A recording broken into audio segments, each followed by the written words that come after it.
என்ன தலை தோனிய களத்துல இறங்கி பார்த்தா கம்பி என்னனுமா ஆத்தடி.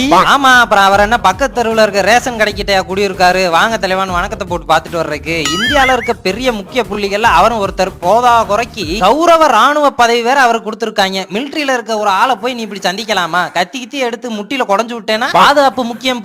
நாங்க ஏன்டா அவரை போய் கத்தி எல்லாம் எடுத்து குத்தப்ப போறோம் அப்படின்னு கேட்டீங்கன்னா புரியுது, ஆசாபாசத்துலதான் போய் பாக்குறீங்க. இருந்தாலும் சட்ட திட்டம்னு ஒன்று இருக்குல்ல.